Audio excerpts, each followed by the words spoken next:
Here we go with another War Academy lesson. Have you ever lost a game and said, I think I chose the wrong secondaries? Well, listen up, Buttercup, because that's never going to happen again. You're going to follow my guide and you're going to always choose the right secondaries. You're going to follow the technique, and Nachmund, this is easier than last edition. Here's why. So, step one, the best secondary in this entire game is stranglehold. So anytime there's a map that has 5 objectives on it, you're almost always going to want to take stranglehold. Only when there's 6 objectives on the map do you want to maybe consider an alternative.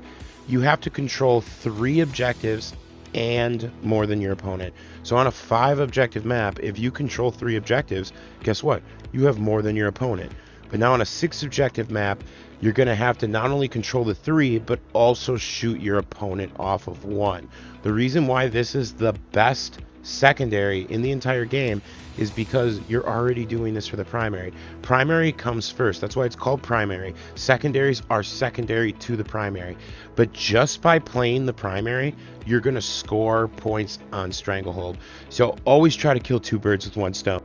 Now, sometimes the map has 6 objectives. Sometimes you get the scouring. Sometimes you fight orcs or gene stealer called, and you're most likely not going to win that stranglehold, which means you have to win from another angle. Engage on all fronts is very powerful, especially with melee armies. A melee army doesn't just want to be up to the middle field where all the objectives are. You want to keep your opponents pushed off of it. So a lot of times melee go a bit further, which makes it easy to get that engage on all front. So now remember, the change to engage on all fronts for Nachmund is you need to have at least 3 or more models in your unit, or be a vehicle or a monster in order to count. So you don't need to max out 15 on a secondary in order to make it worth it. You're basically looking for about 10 plus. So if you can only get 2 points on that first turn, that's fine, as long as you know that you'll be able to get 3 points every turn after that, or close to it. So hopefully by now you already have one of your 2 secondaries, because you almost always are going to take stranglehold or engage. The next most common one that you're going to have in some situations is your army specific secondary. So if you have a really good secondary, Oaths of the Moment is one of the best secondaries. The Grey Knight one is one of the best secondaries. If you have access to that, obviously you're going to take it. If not, you're going to continue on to step 2. So how the first category was always things that you should take just pretty much all the time. These are secondary objectives that you only take if your opponent tells you to take them, meaning they specifically made their army knowing that you're going to take the secondary against them. This is why it's your second go-to. It's the most obvious ones. So now, to determine the next secondaries that you're going to take, here's the order of importance. The first thing you're going to ask yourself is, can you take no prisoners? Will you score at least 10 to 12 points on no prisoners? So you need to ask your opponent, like, how much would you get for no prisoners? They should be able to tell you that. If not, they should be able to tell you very quickly. The reason why no prisoners is so important is because infantry are a pain in the ass. The fact that they can move through terrain, the fact that they can do actions, the fact that they can hurt you, they do everything that every other unit does, just scarier. So having to kill infantry is something that you're going to already be doing just to win the game. It's a little bit more important most of the time than killing vehicles, obviously depending on what you're fighting against. But infantry can all of a sudden flip the game because of a well-played action, or them moving onto an objective through a piece of terrain, charging you without overwatch, etc. So next you're going to ask yourself, can you take Titan Hunter? So if you're fighting an army of Titans, guess what? This might be a good secondary. It doesn't really take that much brain power, so I'm going to move on to the next thing. Most of the secondaries in this list, like Bring It Down, is going to be things that are so obvious. I usually tell my opponent, hey, you're going to probably want to take Bring It Down against me, or hey, you're probably going to want to take no prisoners. It's just going to save us both time, which means we get to play more Warhammer. Obviously, if your opponent has at least 10 to 12 points worth of vehicles that you know you're going to be killing, you're going to want to take probably Bring It Down. Now the trick with this one is sometimes there are vehicles that you don't want to kill, like orc trucks or rhinos, things that once they've done their job, they're not a threat to you. An empty rhino with a combi bolter is not something to really be afraid of. unless it's holding a back objective. That's probably the only reason you'd want to kill it, which means you don't necessarily want to count those points for bring it down. But if someone's taking, 3 Redemptors and a bunch of other vehicles that you're going to have to kill, this is a no-brainer. So next is assassination. This is where things get a little bit risky. Usually only take this if they have at least 5 characters, a minimum of 5 characters. You're trying to go for the hypothetical 15 at least here, because characters are so easy to protect. The fact that a character can just run to a back corner and prevent you from getting your assassination points, that's a control that you don't want your opponent to have. So if your opponent has lots of melee characters and lots of powerful characters, he's going to want to bring them into the fight. They're going to be a lot easier for you to score the points on than that Primaris Psyker that's way in the backfield that isn't coming near any fights. He's going to be hard to take on, and that's why certain armies, you really got to be careful with assassination. It's got the word ass in it twice, because it can really make an ass out of you twice, because of the fact that you just won't get any points off of it when your opponent is very clever. So you got to make sure that these are characters that you're going to have to kill before you take this secondary. Now I have a Boar the Witch a little bit lower, only because it's a little bit rare. Only against, things like Thousand Suns and Grey Knights really are you going to take this. Plus you can't have a Psyker. So the fact that you cannot have a Psyker and take this secondary is probably what makes it not very good. Psychic Interrogation being such a good stratagem right now, and you just denying yourself to that. Obviously this is a secondary more for things like Tau and Dark Eldar. But if you really are anti-Psyker, Black Templar or something, this is one that you're always going to want to remember that is there. This is part of the Warpcraft secondaries. So for category 3, these are pretty much the opposite of category 2. Instead of your opponent dictating what you take, these are ones that you had to dictate ahead of time, meaning you built your list specifically to take one of these 3. And honestly, if you have to move past this step, you're probably not playing competitive. And these 3 categories here are where almost all your secondaries should come from. So first off, we have R&D, or Retrieve Noctis Data. So this is going to require a squad of 6 units that can deep strike. So the normal way to do this is you're usually going to have your squad that holds the backfield, or obviously you're going to have a squad of something that starts in your own deployment zone. There's 1 Nachmund data. You can obviously do it on the other side of your deployment zone for 2 Nachmund data, but now you're going to need to get onto the other quarters. One of the quarters you usually can get with just your infantry moving up the board, but you're almost always going to want a squad of 6 guys that can deep strike that are also cheap. These guys are not going to be shooting, they are not going to be charging. So things like Eldar Scourges are really good at this because they're cheap. You don't need to give them the fancy blasters. Keep them cheap, and then hopefully they might be so cheap that your opponent doesn't even want to shoot at them, and maybe they can go grab another R&D next turn. Getting that third or that final quarter, the 4th quarter in R&D is the tricky part. But usually you can manage. You got 5 turns to do it, to do 4 things, and 2 of them are easy. One of them, if you have the deep strike, is going to be easy. So you only have 1 thing that you have to try for, and it's really only worth 3 points. So it's one of those things where it's reliable. You can build for it. It's just going to give you the points. It's going to annoy your opponent because he has no way of stopping it.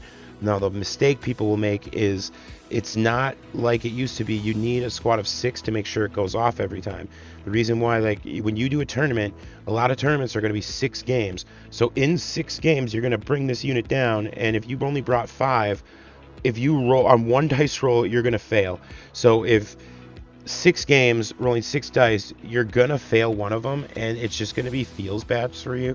And that's the type of thing that might even start to tilt you, because you feel like the luck is going against you because of those things, when it was actually statistically average that it happened because you were too dumb to take a squad of 6. You apparently needed those points somewhere else. Take the squad of 6 super cheap deep striking guys. Not every army has access to a unit that can do this.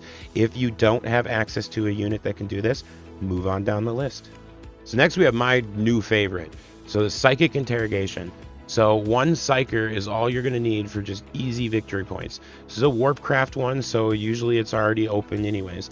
So psychic interrogation I believe it used to be 18 inches, but it did require line of sight. Now it's 24 inches and doesn't require line of sight. So if you can deny an opponent's spell, you can interrogate their brain, and you don't need to be able to see them. You can hide from wherever you are. You can be in your super safe space, and no one can stop you from getting victory points. Now, where this one gets a little bit tricky is a lot of army psychers are actually really powerful psychers. For example, Space Marines, you can only take a psyker that knows 2 spells. And what a lot of people aren't aware of, if you do an action, you cannot cast other psychic spells. So you're actually looking for psychers that can only cast 1 spell, because if he can only cast 1 spell, he's just going to be casting this all game. So for example, with Tyranids and some other armies, you can get certain relics that will allow you to do a psychic action and still cast a spell, and that's actually a lot of value when it comes to something that casts 2 spells. But the fact that most people are willing to spend 80 points to give themselves 3 points on Retrieve Noctarius data, when you could spend 80 points on a psyker, but it takes up usually an HQ slot, but you're going to get 15 points. That's one of the most valuable things in this game. But again, you have to build your army for it. If you built your army to rely on psychic spells that you can no longer cast because you need 15-point secondary, well, then you didn't build your list right. What are you? An idiot sandwich. And now we got to move on to the next one. So deploy homers, I think, is a very underestimated secondary. Where R&D has to be done 4 times, deploy homers technically only needs to be done 3 times to get the same amount of points. So deploy homers, I usually get about 14 points on. So there's a trick to this one. You're going to get 2 points if you do an action out 12 inches outside of your opponent's deployment zone. You're going to get 4 points if you do it within their deployment zone. So it's just like R&D. Usually you're going to have to do it within their deployment zone, or jump into the back corner. But it doesn't finish till the end of your command phase unless you're a troop. So if you're an army that does have access to deep striking troops, I mean, technically you could put orcs in a teleporter and just deep strike them back there just to get some points.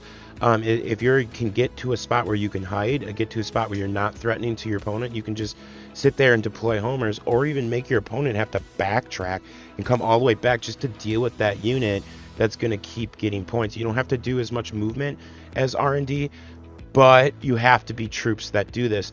So if you're clever with incursors, I mean, incursors can get up there and get into your opponent's deployment zone. Can you get troops into your opponent's deployment zone and keep troops in your deployment zone, enemy's deployment zone, reliably for at least 3 turns? Because if you can do it outside once and then inside 3 times, that's 14 points. That's super reliable. I've found myself taking deploy homers with, especially certain Xenos factions can really pull this one off easily, and I've actually found it to be a little bit easier than R&D in some situations. So last on the list for category 3 here, I have To the Last. So I know a lot of pro players like To the Last, and it's because it requires a lot of skill. You can't just build your list for it. So the point of To the Last is you're forcing your opponent to want to kill certain things. So if you can take things that are just generally hard to kill, things that maybe don't require line of sight, things that are going to hang out in the background, things that in your past experience, you just never end up losing these units. A big giant block of Terminators, or maybe a little tiny vehicle that's just more expensive than the rest of your army. Now, the reason why I do not like To the Last is generally you're giving your opponent control over how many victory points that you can achieve, and that's not a smart thing to do in this game. You always want to be in control of the game 100% of the time. You can use that, though, if you're really good and you're playing against somebody that's really good and you have a unit that that they don't want to kill, and you put it in a very obvious place, and it's your To the Last place, and it's so open right now, but they know the clever thing to do is to focus on the primary. You can make people make the wrong decision. So by putting that unit out there, you're giving him the choice to focus on what he's doing or go for that opportunity to get your To the Last. Anytime, even a pro player, anytime you give someone more decisions, the more likely they are to pick the wrong one. More decisions means more chance of a mistake, and you can use this to bait your opponent in the wrong direction, to steer his army away from him. But just like you can do that to him, he can very easily do that to you and pick on the units that you obviously do not want him to kill. So next we have category 4. So these are ones that hopefully you already have your 3, but these are ones that show up in rare opportunities. They're usually very, very map dependent. If the stars align, these are great ones to take. For example, Raise the Banners. Raise the Banners is a very common secondary to take, but it only really works when there's 2 objectives on your side of the table. So if there's 3 objectives across the mid part of the table, Raise the Banners is very risky because there's going to be so much fighting over it. Banners are going to go up, banners are going to go down, and you want units fighting. You don't want them constantly raising up and down a banner every turn and not actually fighting. So on maps like the Scouring, on maps that have not very either one objective in the middle or no objectives in the middle, where the objectives are really like on each player's side, this is where Raise the Banners really shines. It's easy to do on those missions, and it's just going to keep pumping you out points and get you an easy 14 as long as your deployment zone doesn't collapse. And usually if your deployment zone collapsed, you're either playing against Gene Stealer Cult or you are losing the game horribly, which means it doesn't matter because it's already over. So the next really situational one is Warp Ritual. So Warp Ritual, you need to be within 6 inches of the center of the battlefield and then cast the spell. It's actually pretty lucrative as far as the amount of victory points that you're going to get. But what you're looking for is, one, you need to have an objective in the center. If you're going to be sitting there and defending a Psyker in the center and there's no objective, like, what the fuck are you doing? Like, that's not... The objectives are the other way. When there is an objective in the center and you know that you're going to be the one holding it, this can be one you can consider. The other time that this one can show up is sometimes when there's a really big piece of terrain directly in the center, like a massive solid piece of terrain, like a closed off building that no one's going to be able to go around. Like the buildings that are so big that they almost deny oaths of the moment. Those are ones that you can a lot of times put, your little Farseer or Warlock behind, and he can just cast that all game because no one's going to get to him. But no matter what, you're always going to have that vulnerability of someone, especially a fast-moving unit like a bike with some melta guns. Hell, a fucking attack bike can just swoop on in, kill your Psyker, and your whole shot at 15 victory points is just over. So Warp Ritual, very situational. You really got to look at the map and decide, can I safely be there? If you don't think you're going to safely be there, you got to move on to the last one here. So Investigate Signals, it's basically like Warp Ritual, but it's got to be done with infantry. It's within 6 inches of the center. It happens instantly if there's no enemies within 6 inches of the center. But if you're within 6 inches of the center, usually your opponent wants to be there too. So you have to really be winning hard in order for this one to get value. And if you're already winning well enough that you're getting value from Investigating Signals, there's not really a point to taking it. So finally, we move on to category 5. If you're taking out of this category, or you still haven't, if you haven't taken 3 secondaries yet, stop it. Get some help. You really need to go back and make your army. So starting off with the one that people for some reason keep taking is Grind Them Down. Kill more than your opponent. This is an MSU meta. Having minimum squad units, having bare minimum of squads is what is strong right now. Having units that are easy to be picked off is what is strong right now. So even if you think like you might be a knight player and, oh, I should easily take this, you'd be surprised if by the end of the game how you're just not getting the points from it. It's something that your opponent can dig. He can switch and finish off that one squad just to deny you your Grind Them Down points. You have to do it every turn to max them out. If you are winning on Grind Them Down, again, like with Investigate Signals, you're probably already winning the game and you didn't even need the secondary. It's too risky. It never pays off. I see people take it. They always regret taking it. It's a trap. It looks good on paper. It is not good. Do not give your opponent that much power over your army.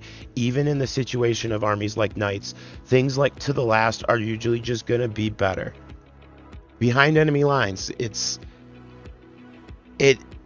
something that you don't really accomplish that much. You have to do it too much to alive. It needs to be worth more points. It's shit. It's garbage. Don't ever take it. You're not gonna have units cheap enough that can really break into an enemy's deployment zone to even do that. It's just not worth it. Just trust me, avoid it. No one takes behind enemy lines.